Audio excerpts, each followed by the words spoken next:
नमस्कार प्रिय मित्रों, संस्कृतानुरागियों एवं सुहृद विद्यार्थियों। हम लोग महर्षि सांदीपनि राष्ट्रीय वेद विद्या प्रतिष्ठान द्वारा चलाई जा रही कक्षा 7 संस्कृत भाषा की पाठ्य पुस्तक कक्षा 7 के अध्ययन के सोपान क्रम में हम लोग पुनः उपस्थित हैं। हम लोग इस पाठ में कारक प्रकरण के सूत्रों का अध्ययन कर रहे हैं। आज हम लोग तृतीया विभक्ति के बाद संप्रदान कारक का अध्ययन करेंगे, जो चतुर्थी विभक्ति से संबंधित है। किसका अध्ययन करेंगे? हम लोग संप्रदान कारक का अध्ययन करेंगे और इनके सूत्रों से परिचित होंगे, उदाहरणों के माध्यम से समझेंगे। हम लोग ने पूर्व में करण कारक तृतीया विभक्ति से संबंधित देखा था। आप लोग वीडियो के माध्यम से उसका अध्ययन कर आज संप्रदान कारक के सूत्रार्थ को समझ सकते हैं। तो आइए हम लोग देखते हैं, सूत्र पर चलते हैं। तो कर्मणा यम अभिप्रैति ससंप्रदानम, कर्मणा यम अभिप्रैति ससंप्रदानम। आइए पद विभाग करते हैं। तो पद विभाग करने पर हमें कितने पदों की प्राप्ति होती है? तो पंचपदम इदम सूत्रम, 5 पद है। इस सूत्र में कितने पद हैं? तो कर्मणा 1 पद, यम दूसरा पद, अभिप्रैति तीसरा पद और संप्रदान चौथा पद, और ये सह जो है 5वां पद है। आइए इनकी विभक्ति वचन को देखते हैं। तो कर्मणा तृतीयैक वचनम, कर्मणा तृतीयैक वचनम, यह सीटेट की परीक्षा में पूछा गया था। कर्मणा कौन सी विभक्ति में बनेगा? यम द्वितीय एक वचनम, अभिप्रैति यह क्या है? यह क्रियापद है। अभिप्रैति क्या है? क्रियापद है। सह प्रथमा एक वचन, जो सर्वनाम शब्द है। संप्रदानम प्रथमा एक वचनम। इस प्रकार 5 पदों की प्राप्ति से सूत्र बना क्या है? कर्मणा यम अभिप्रैति ससंप्रदानम। आइए इनकी वृत्ति देखते हैं इस सूत्र की। तो दानस्य कर्मणा यम अभिप्रैति ससंप्रदान संज्ञम स्यात्, दानस्य कर्मणा यम अभिप्रैति ससंप्रदान संज्ञम स्यात्। दान के कर्म के द्वारा, दान के कर्म के द्वारा जिसको खुश किया जाता है, कर्ता दान के कर्म के द्वारा जिसको खुश करना चाहता है, उसकी क्या होती है? उसकी संप्रदान संज्ञा होती है। कर्ता दान के द्वारा जिसे प्रसन्न करना चाहता है, उसकी संप्रदान संज्ञा होती है। आइए अग्रिम सूत्र देखते हैं, तब उदाहरणों को समझेंगे। चतुर्थी संप्रदाने, कौन सा सूत्र है? चतुर्थी संप्रदाने। संप्रदान में कौन सी विभक्ति होती है? संप्रदान में चतुर्थी विभक्ति होती है। और कर्मणा यम अभिप्रैति क्या करता है? वह संप्रदान संज्ञा करता है। किसकी संप्रदान संज्ञा करेगा? तो दान के द्वारा कर्म के रूप में कर्ता जिसे प्रसन्न करना चाहता है, उसकी संप्रदान संज्ञा होती है। और चतुर्थी संप्रदाने से संप्रदान में चतुर्थी विभक्ति होती है। पद विभाग करने पर 2 पदों की प्राप्ति होगी। कौन कौन से पद हैं? तो चतुर्थी एक पद और संप्रदाने ये दूसरा पद है। चतुर्थी प्रथमा एक वचन और संप्रदाने सप्तमी एक वचन का पद है। और यह द्विपदात्मकम सूत्रमिदम, 2 पदों से बना सूत्र है। आइए उदाहरण पर हम लोग चलते हैं कि संप्रदान संज्ञा होने के बाद चतुर्थी संप्रदाने से संप्रदान में चतुर्थी विभक्ति होती है। अब हम लोग उदाहरण देखते हैं। तो उदाहरण क्या है? विप्राय गाम ददाति, विप्राय गाम ददाति। अब यहां देखेंगे हम लोग, ब्राह्मण को गाय देता है, ब्राह्मण को गाय देता है। अब अनभिहित है, कर्ता उक्त नहीं है। कौन गाय देता है? वह उक्त नहीं है। विप्राय गाम ददाति, कोई राजा है जो विप्र को गाय देता है। अब दान कर्म क्या है?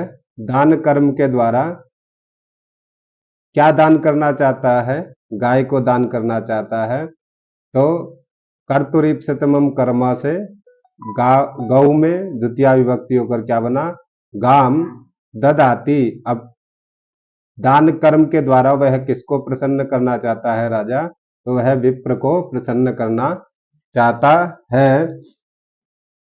दान क्रिया के द्वारा जिसको प्रसन्न किया जाता है उसमें चतुर्थी विभक्ति होती है। कोई राजा है जो गाय के दान के द्वारा विप्र को प्रसन्न करना चाहता है, तो विप्राय में संप्रदान संज्ञा किससे होगी, कर्मणा यम अभिप्रैति सा संप्रदानम से, और चतुर्थी संप्रदान क्या करेगा, विप्र में चतुर्थी विभक्ति करके क्या बनेगा, विप्राय गाम ददाती। आइए देखते हैं अनभीते इत्येव। अनभीते इत्येव जहां उक्त ना हो, यहां कोई कर्ता उक्त नहीं है। दीयते स्मै दानीयो विप्रः, दीयते स्मै दानीयो विप्रः, क्रियया यमि प्रैति सो संप्रदानम। क्रिया के द्वारा जिसको खुश किया जाए, जिसको अनुकूल किया जाए, या जिसका उद्देश्य करके क्रिया की जाए, वह भी संप्रदान संज्ञा होती है। क्रिया के द्वारा जिसको खुश किया जाए, जिसको अनुकूल किया जाए, अर्थात जिसको उद्देश्य मानकर क्रिया की जाए, उसकी भी संप्रदान संज्ञा होती है। जैसे उदाहरण में देखिए, इस वार्तिक का उदाहरण क्या है, पत्ये शेते। पत्ये शेते, पति को सुलाने के लिए सोती है, पति को सुलाने के लिए सोती है। अब पति को खुश करने के लिए रमा सोती है। तो पत्ये खुश किसको करना है, पति को, तो क्रिया के द्वारा किसको खुश करना चाह रही है, पति को, तो उसमें कौन सी विभक्ति होगी, चतुर्थी विभक्ति होकर क्या बनेगा, पत्ये शेते। यजेः कर्मणः करण संज्ञा संप्रदान से च कर्म संज्ञा। यजेः कर्मणः संप्रदान संज्ञा करण संज्ञा च, ये क्या है, ये वार्तिक है, ये करण संज्ञा संप्रदान संज्ञा करता है। पशुना रुद्रम यजते, यज धातु से कर्म अर्थ में क्या होगा, कर्म में, कर्म अर्थ में जिसको प्रसन्न किया, जिसके द्वारा यजन क्रिया की जाए, उसमें कौन सी विभक्ति होती है, तृतीया विभक्ति और चतुर्थी विभक्ति होती है। करण संज्ञा और संप्रदान संज्ञा होती है। जैसे पशुना रुद्रम यजते, पशुना रुद्रम यजते, पशु से यज्ञ को करते हैं। तो पशुना में करण संज्ञा होकर पशु पशुना बना, और पशुम रुद्राय ददाति इत्यर्थः, रुद्र के, पशु को रुद्र के लिए देता है, पशु को रुद्र के लिए देता है, यज्ञ के लिए पशु को रुद्र को देता है। इस प्रकार दा धातु का देने अर्थ में के लिए रुद्र में कौन सी विभक्ति होगी, चतुर्थी विभक्ति होगी। किससे होगी, तो यजेः कर्मणः करण संज्ञा संप्रदान से च कर्म संज्ञा। इस प्रकार संप्रदान की कर्म संज्ञा पशुम में और रुद्राय में क्या होगी, चतुर्थी विभक्ति, रुद्राय ददाति इत्यर्थः, रुद्र के लिए देते हैं। धा धातु देने अर्थ में रुद्र में कौन सी चतुर्थी विभक्ति होगी, और पशुम में कर्म कर्म संज्ञा होकर क्या बनेगा, पशुम रुद्राय ददाति इत्यर्थः। इस प्रकार हम लोगों ने दो वार्तिक और एक दो सूत्रों को देखा चतुर्थी विभक्ति में। आइए अन्य उदाहरणों को देखते हैं। अन्य उदाहरणों को देखते हैं। उदाहरणानि देखिए, नृपः विप्राय गाम ददाति, नृप राजा गाय को देता है, गाय को देता है, विप्र को किसको देता है, तो विप्र को गाय देता है। दान देने के कर्म के द्वारा जिसको खुश करना चाहता है राजा, वह कौन है, विप्र है। तो उसमें चतुर्थी विभक्ति होकर क्या बनेगा, चतुर्थी संप्रदाने से नृपः विप्राय गाम ददाति। दूसरा देखते हैं, गुरु शिष्याय पुस्तकम ददाति। गुरुः शिष्याय पुस्तकम ददाति। देने, दान के द्वारा, कर्म अर्थ में,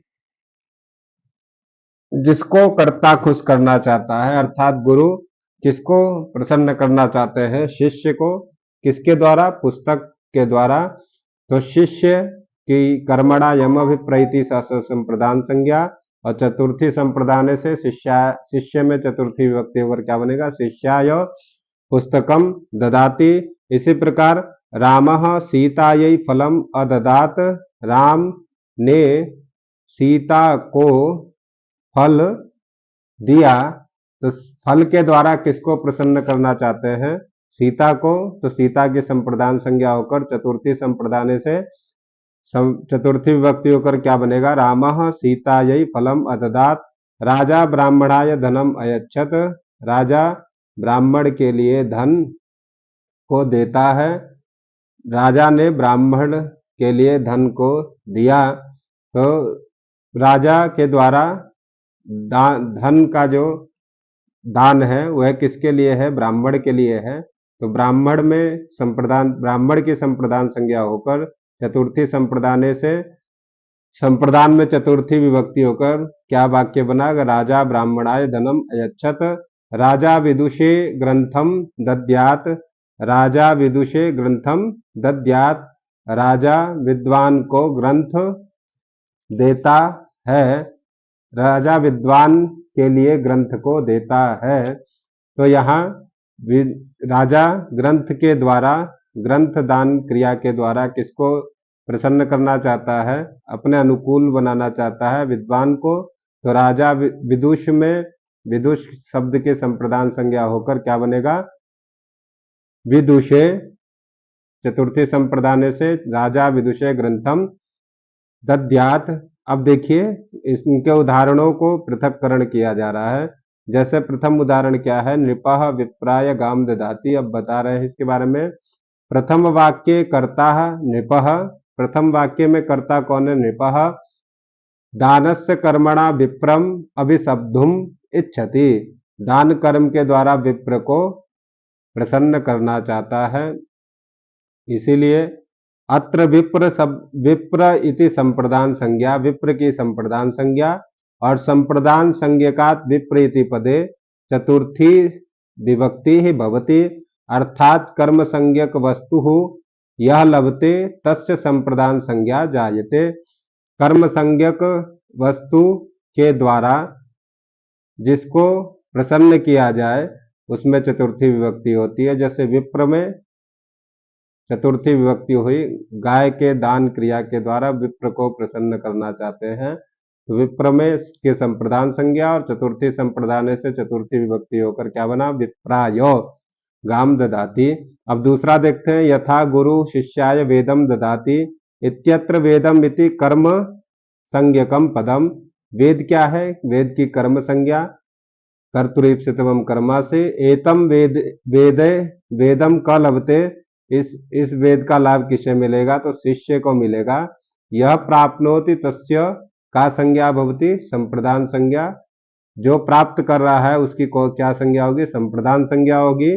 और संप्रदान संज्ञकात् शब्दात् का विभक्ति भवति। तो संप्रदान संज्ञा होने से शब्द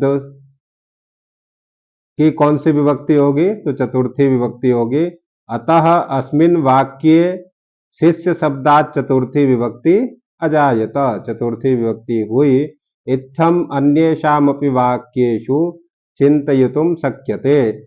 इसी प्रकार जो है अन्य वाक्यों का चिंतन कर आप प्रयोग कर सकते हैं। इस प्रकार देखिए कितना सुंदर उदाहरण के माध्यम से बताया गया है।